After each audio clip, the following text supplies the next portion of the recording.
ಸಮುದಾಯ ಬಾನುಲಿ ರೇಡಿಯೋ ಮಣಿಪಾಲದ ಕೇಳುಗ ಮಿತ್ರರೇ, ಕನ್ನಡ ಸಾಹಿತ್ಯ ಪರಿಷತ್ ಉಡುಪಿ ಜಿಲ್ಲೆ ಹಾಗೂ ಉಡುಪಿ ತಾಲೂಕು ಘಟಕದ ಸಹಯೋಗದಲ್ಲಿ ರೇಡಿಯೋ ಮಣಿಪಾಲ ಸಮುದಾಯ ಬಾನುಲಿ ಅರ್ಪಿಸುತ್ತಿದೆ ಕಥೆ ಕೇಳೋಣ ಸರಣಿ ಕಾರ್ಯಕ್ರಮ.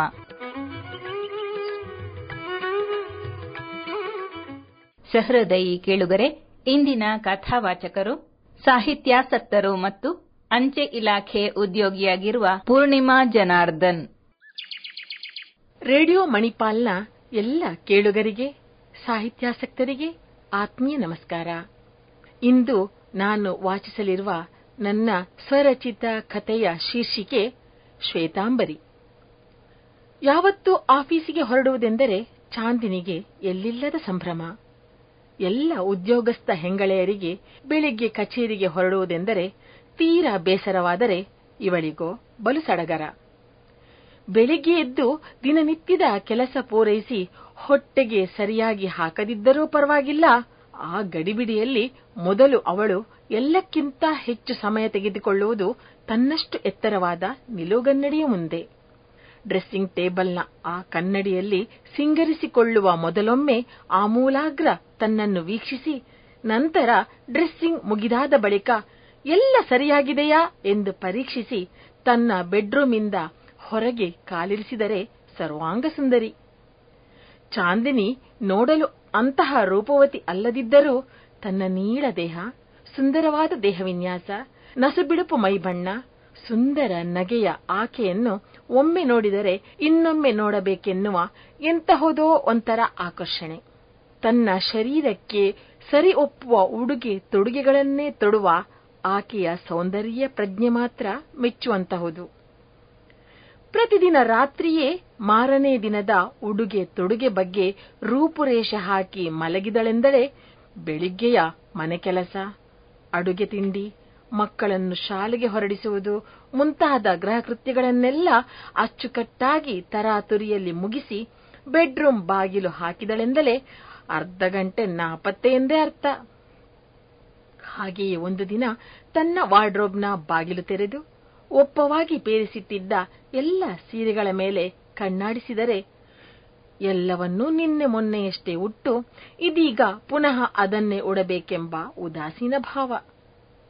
ಅಂತೂ ತೀರಾ ಕಣ್ಣಾಡಿಸಿ ಹುಡುಕಾಡಿದಾಗ 4 ಸಾಲುಗಳಲ್ಲಿ ಪೇರಿಸಿಟ್ಟ ಸೀರೆಗಳ ಮಧ್ಯೆ ಎಂದೋ ಇಸ್ತ್ರಿ ಹಾಕಿ ಓರಣವಾಗಿ ಮಡಚಿಟ್ಟ ಅಚ್ಚ ಬಿಳುಪಿನ ಮೈಗೆ ಹಸಿರು ಬಣ್ಣದ ಅಂಚಿರುವ ಸೊಗಸಾದ ಮೈಸೂರು ಸಿಲ್ಕ್ ಸೀರೆ ಚಾಂದಿನಿಯ ಕಣ್ಣಿಗೆ ಬಿತ್ತು. ಬಲು ಸಡಗರದಿಂದ ಆ ಸೀರೆ ತೆಗೆದು ಒಪ್ಪವಾಗಿ ಉಟ್ಟು ಕನ್ನಡಿ ಎದುರು ನಿಂತಾಗ ತುಂಬಾ ಖುಷಿ.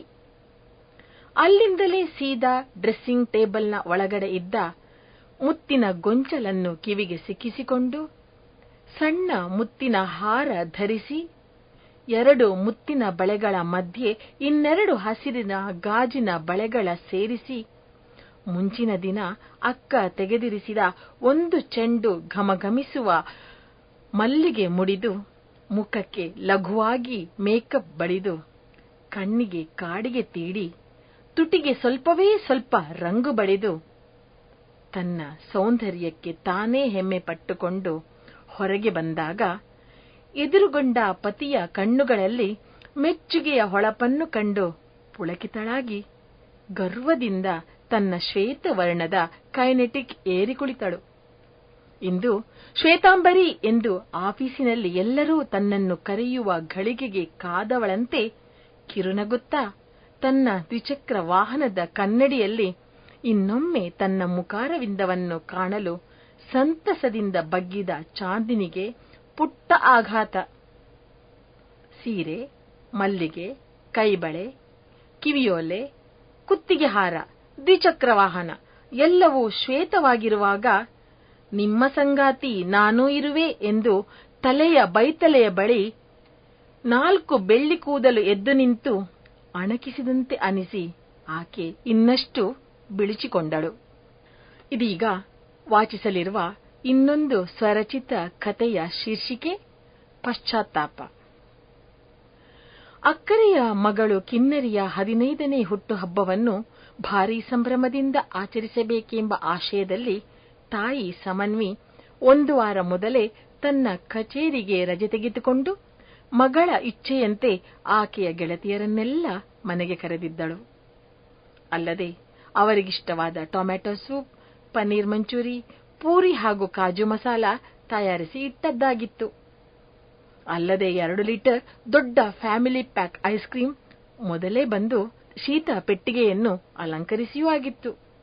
ಮಕ್ಕಳು ಸಂಜೆ ಬರುವುದಾದರೂ ಅಂದು ಮಧ್ಯಾಹ್ನವೇ ವಿಶೇಷ ತಿಂಡಿ ತಿನಿಸುಗಳು, ಅದರೊಂದಿಗೆ ಒಂದಷ್ಟು ಪುಲಾವ್, ಅನ್ನ, ಸಾರು, ಮಜ್ಜಿಗೆ ಬೇಗನೆ ತಯಾರಾಗಿ ಅಡುಗೆ ಮನೆಯ ಕಟ್ಟೆಯಲ್ಲಿ ವಿರಾಜಿಸಿತ್ತು. ಅದೇ ಹೊತ್ತಿಗೆ ಸರಿಯಾಗಿ ಮನೆಯ ಹೊರಗೆ ಅಮ್ಮ ಅಮ್ಮ ಎಂಬ ಭಿಕ್ಷುಕಳ ಕರೆಗೆ ಹೊರಬಂದು ನೋಡಿದರೆ ಪ್ರತಿ ಶನಿವಾರ ನಿತ್ಯ ಬರುವ ಭಿಕ್ಷುಕಳ ಜೊತೆ ಇಂದವಳ ಎಳೆಯ ವಯಸ್ಸಿನ ಆಕೆಯ ಪುಟ್ಟ ಮೊಮ್ಮಗನೂ ಬಂದಿದ್ದ. ಮಾಮೂಲಿನಂತೆ 2 ರೂಪಾಯಿ ನಾಣ್ಯ ಆಕೆಯ ಕೈಗಿತ್ತು ಅವರಿಬ್ಬರನ್ನು ಸಾಗಹಾಕಲು ನೋಡಿದಾಗ ಆ ಭಿಕ್ಷುಕಿ, ಅಮ್ಮ, ತುಂಬ ಬಿಸಿಲು, ಅಲ್ಲದೆ ಮಗುವಿಗೆ ಜೋರು ಹಸಿವು, ಅದಕ್ಕೆ ಏನಾದರೂ ತಿನ್ನಲು ಕುಡಿಯಲು ಇದ್ದರೆ ಸ್ವಲ್ಪ ಕೊಟ್ಟು ಒಂದಷ್ಟು ಪುಣ್ಯ ಕಟ್ಟಿಕೊಳ್ಳಿ ಅಮ್ಮ ಎಂದು ಗೋಗರೆದಳು. ಆದರೆ ಸಮನ್ವಿಗೋ, ಸಂಜೆ ಮಗಳು ಕಿನ್ನರಿಯ ಸ್ನೇಹಿತೆಯರು ಎಷ್ಟು ಜನ ಬರಬಹುದು, ಎಷ್ಟು ಅಳತೆಯಲ್ಲಿ ತಿಂಡಿ ತಯಾರಿಸಿ ಇಡಬೇಕು, ಇಷ್ಟು ಸಾಕು ಸಾಲದೋ ಎಂಬ ಆತಂಕದೊಂದಿಗೆ ಅಷ್ಟು ಜತನದಿಂದ ತಯಾರಿಸಿದ್ದ ಅಷ್ಟೊಳ್ಳೆಯ ಸವಿ ತಿನಿಸುಗಳನ್ನು ಈ ಭಿಕ್ಷುಕಿಯ ಮಗುವಿಗೇಕೆ ಕೊಡಬೇಕು ಎಂಬ ತಾತ್ಸಾರ. ಹಾಗಾಗಿ ತಿನ್ನಲು ಏನೂ ಇಲ್ಲ, ಹಬ್ಬದ ದಿನ ನಿನ್ನದೊಂದು ಗೋಳು, ಹೋಗು ಹೋಗು ಎಂದು ಕಣ್ಣು ಕೆಂಪಗಾಗಿಸಿಕೊಂಡು ಅರಚಿದಳು. ಈ ಮನೆಯಲ್ಲಾದರೂ ತನಗೆ ತಿನ್ನಲು ಏನಾದರೂ ಸಿಗಬಹುದು ಎಂಬ ಆಸೆ ಇಟ್ಟುಕೊಂಡು ನೋಡುತ್ತಲಿದ್ದ ಆ ಮಗು ಇವಳ ಜೋರುದನಿಗೆ ಕಂಗಾಲಾಗಿ ಪೆಚ್ಚು ಮೋರೆಯೊಂದಿಗೆ ತಿರುಗಿ ನೋಡುತ್ತಾ ಸೋತ ಕಾಲೆಳೆಯುತ್ತಾ ಅಜ್ಜಿಯನ್ನು ಹಿಂಬಾಲಿಸಿತು. ಇವಳೋ ನೋಡಿದರೂ ನೋಡದವಳಂತೆ ಧಡಾರನೆ ಬಾಗಿಲೆಳೆದುಕೊಂಡಳು. ಇತ್ತ ಸಂಜೆ 6ಕ್ಕೆ ಮನೆಗೆ ಬಂದ ಕಿನ್ನರಿ ಮತ್ತವರ ಗೆಳತಿಯರು ಅಡುಗೆ ಮನೆಯ ಕಟ್ಟೆಯಲ್ಲಿ ವಿಧ ವಿನ್ಯಾಸದಲ್ಲಿ ಜೋಡಿಸಿಟ್ಟಿದ್ದ ತಿಂಡಿಗಳ ಮೇಲೆ ಕೇವಲ ಒಂದು ನೋಟ ಹರಿಸಿ ತಟ್ಟೆಯಲ್ಲಿ ಕೈಯಾಡಿಸಿದ ಶಾಸ್ತ್ರ ಮಾಡಿ ಮಂಚೂರಿಯ 1-2 ತುಂಡುಗಳನ್ನು ಮಾತ್ರ ಬಾಯಿಗೆ ಹಾಕಿಕೊಂಡು ಮತ್ತೆ ತಿನ್ನುತ್ತೇವೆ ಎಂದೆನ್ನುತ್ತಾ ಮನೆಯ ಸನಿಹದ ಕಡಲ ಕಿನಾರೆಗೆ ಓಡಿದರು. ಅಲ್ಲಿ ನೀರಲ್ಲಿ ಹೊರಳಾಡಿ ಆಟವಾಡಿ ರಾತ್ರಿ 9 ಗಂಟೆಗೆ ಮನೆಗೆ ಮರಳಿದ ಮಕ್ಕಳಿಗೋ ವಿಪರೀತ ಸುಸ್ತು. ಹಾಗಾಗಿ ಸಾಕಾಗಿದೆ, ತಿನ್ನಲು ಏನೂ ಬೇಡ ಆಂಟಿ ಎಂದೆನ್ನುತ್ತಾ ಎಲ್ಲರೂ ಏನನ್ನೂ ತಿನ್ನದೆ ಮಲಗುವ ಕೋಣೆ ಹೊಕ್ಕು ಬಾಗಿಲು ಎಳೆದುಕೊಂಡರು. ಮಾರನೇ ದಿನ ಬೆಳಿಗ್ಗೆ ಅಡುಗೆ ಮನೆ ಸ್ವಚ್ಛಗೊಳಿಸಲು ಬಂದ ಸಮನ್ವಿಗೆ ಮುಂಚಿನ ದಿನ ತಿನ್ನದೆ ಹಾಗೇ ಉಳಿದು ಹಳಸಿದ ತಿಂಡಿ ತುಂಬಿದ ಪಾತ್ರೆಗಳ ಮೇಲೆಲ್ಲ ಭಿಕ್ಷುಕಿಯೊಂದಿಗೆ ಬಂದ ಪುಟ್ಟ ಮಗುವಿನ ಆಸೆ ಭರಿತ ನೋಟ, ಕನಲಿದ ಮೋರೆ, ಹತಾಶ ಭಾವವೇ ಕಂಡಂತಾಗಿ ಪಶ್ಚಾತ್ತಾಪದಿಂದ ಕಣ್ಣಾಲಿಗಳು ತುಂಬಿ ಬಂದವು. ಇದೀಗ ವಾಚಿಸಲಿರುವ ಇನ್ನೊಂದು ಕಥೆಯ ಶೀರ್ಷಿಕೆ ಬದಲಾದವರು. ಮದುವೆಯಾಗಿ ತೀರಾ ಸಂಪ್ರದಾಯಸ್ಥ ಪತಿಗ್ರಹಕ್ಕೆ ಬಂದ ಆ ದಿನಗಳಲ್ಲಿ ತಿಂಗಳ ಋತುಚಕ್ರದ 3 ದಿನ ಕಟ್ಟುನಿಟ್ಟಿನ ಮಡಿ ಮೈಲಿಗೆ ಆಚರಣೆ ಪೂರ್ವಿಗೆ ಹೊಸದು.